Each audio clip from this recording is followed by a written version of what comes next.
So hello students, today we are starting a new topic of the chapter 2 physics class 12th, equipotential surface. So equipotential surface नाम से ही clear है, एक ऐसा surface जहाँ पर हर point का पोटेंशियल सेम हो। अगर हम ड्रॉ करें कि let this is the surface,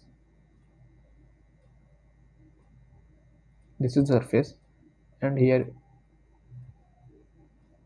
is 2 point, name कर देते हैं, एक पॉइंट ए है एंड एक पॉइंट बी है।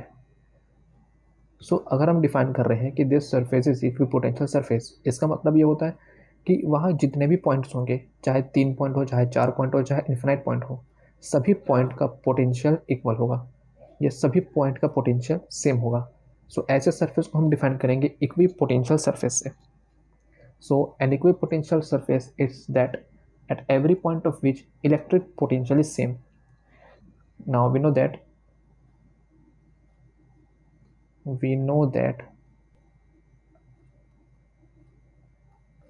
अगर हम इनका ही निकालते हैं potential difference between point A and point B, so V B minus V A is W A to B is defined as the work done between A and B. Okay, so हम यहाँ define कर रहे हैं कि equipotential surface में जितने भी point होंगे सबका पोटेंशियल इक्वल होगा। So due to this process या due to this topic equipotential surface, V A is equal to V B, we can say that V A is equal to V B, दोनों ही point का जो potential है वो same है। सो अगर हम यहाँ रिप्लेस कर देते हैं वी बी को वी ए से, so V A minus V A is equal to zero, hence total work done W A to B is set to be zero, क्योंकि सभी पॉइंट का पोटेंशियल सेम है।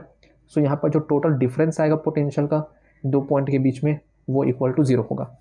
ठीक है, अब इस रिलेशन से हमें ये पता चलता है कि जो टोटल वर्क डन होगा किसी चार्ज को मूव करने पे from point A to B और either from point B to A, वो होगा ज़ीरो। मीन्स हमें थोड़ा भी वर्क नहीं करना पड़ेगा किसी भी चार्ज को ट्रांसफ़र करने के लिए एक पॉइंट से दूसरे पॉइंट की तरफ। So we can say that no work is done in moving a test charge from one point to another in equipotential surface. So यहाँ तक हम ये डिफाइन कर लिया कि इक्विपोटेंशियल सरफेस होता क्या है, एंड उस इक्विपोटेंशियल सरफेस पे हमें कोई वर्क नहीं करना पड़ता किसी चार्ज को मूव करने के लिए। So let D R is the small distance, is small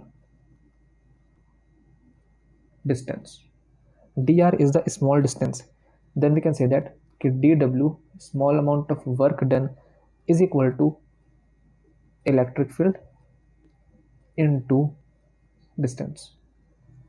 okay, so हम इस तरीके से डिफाइन कर सकते हैं।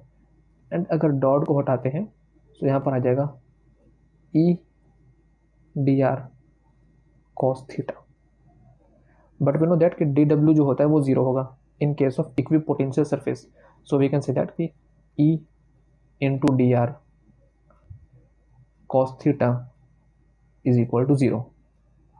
Okay, and if E into dr into cos theta is equal to 0, then cos theta is also 0. and अगर cos theta 0 होगा, so cos theta 0 कब होता है, cos 90 पे। so we can say that कि cos theta is equal to cos 90 और theta is equal to